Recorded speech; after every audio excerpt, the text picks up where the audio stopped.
The waves moved first, slow, repetitive, uninterested. At dawn on December 1st, 1948, Somerton Beach was almost empty.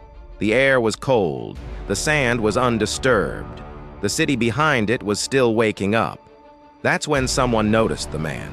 He was sitting upright against the seawall, his head resting back, his legs stretched out in front of him.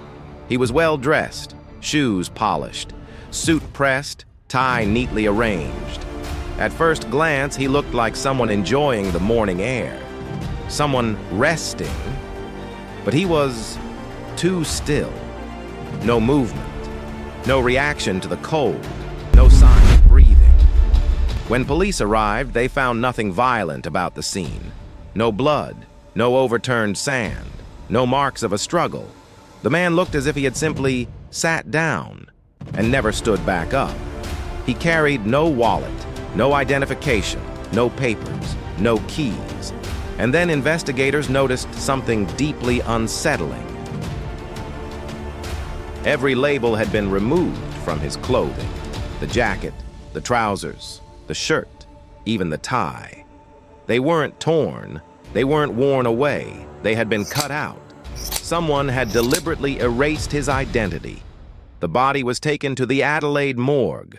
Doctors searched for an explanation. They found none. No gunshot wounds, no blunt force trauma, no obvious disease. The stomach contents revealed a partially digested pasty. Common food, nothing toxic. Yet the doctors were uneasy. The pupils were constricted.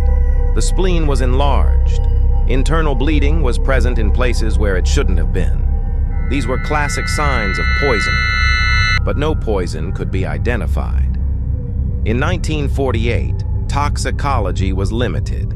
Some compounds left no trace. Some degraded too quickly. The official cause of death was listed as heart failure. Unofficially, no one believed it. Police released photographs to newspapers across Australia. They asked the public for help. No one came forward. Fingerprints were taken and compared against every available database. No match. They were sent overseas, to the United States, to Britain, to Europe. Still nothing. The man did not exist in any known record. What made the mystery worse was how out of place he seemed. His suit was expensive, European tailoring, custom fit. This was not a homeless man, not a drifter, not someone living on the margins. This was someone who understood order, presentation, control, which made the missing labels even more disturbing. Labels are cut when you don't want to be traced. Weeks passed. Then a forensic examiner noticed something that had been overlooked. Inside the man's trousers was a small pocket, hidden, sewn shut. It was so subtle it had escaped multiple examinations. Inside was a tightly folded scrap of paper, just 2 words. Tamám Shud. The phrase was Persian. It meant, "It is finished," or more precisely, "It has ended." Those words came from the final line of a famous book of poetry, the Rubaiyat of Omar Khayyam. The discovery changed everything. This wasn't random. This wasn't accidental. This was a message. Police now searched for the book the phrase had come from, and remarkably, it appeared. A local man came forward with a strange story. Weeks earlier, he had found a copy of the Rubaiyat in the back seat of his unlocked car. It hadn't been there before. No explanation. No note.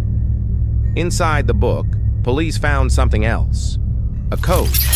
Lines of letters. Grouped. Precise. No one has ever cracked it. The final page of the book had been torn out. The torn edge matched the paper found in the Somerton man's pocket. The phrase, Tamám Shud, wasn't poetic. It was final. Then investigators found a phone number written faintly inside the book. It led to a woman, a nurse. She lived less than a mile from where the body had been found. When police showed her a photograph of the Somerton man, her reaction was immediate. She didn't deny knowing him. She didn't confirm it either. She turned pale. nearly collapsed. Then she refused to speak further. She admitted she had once given a copy of the Rubaiyat to a man years earlier, but insisted the Somerton man was not him. Her explanation never fully satisfied investigators. Her name quietly disappeared from official records. The trail went cold. Over time, theories exploded. Cold War espionage, undetectable poisons, sleeper agents eliminated silently. The timing fit. Australia was a strategic intelligence hub. Adelaide housed sensitive military research facilities. The Somerton man could have been a spy, or a courier, or someone who knew too much. Decades later, scientists turned to DNA. Early attempts failed. The samples were degraded, contaminated by time. Even modern techniques struggled. No clear ancestry, no immediate relatives. It was as if his genetic history had been erased, just like his clothing labels. In 2021, researchers announced a possible identification using advanced genealogy databases. A name, a background, a life that seemed to fit. But even if the identity is correct, the core mystery remains untouched. Why did he die? Why was his identity erased? Why carry a message that explicitly said the story was over? And why did he die so calmly? Witnesses who saw him the night before described him as relaxed, composed, not distressed. He showed no fear. The Somerton man didn't die in chaos. He died with control, as if he believed everything was proceeding exactly as planned. That's what makes the case unsettling. Because the evidence doesn't suggest panic. It suggests participation, preparation, acceptance. And when you step back, one possibility becomes impossible to ignore. What if this wasn't a murder?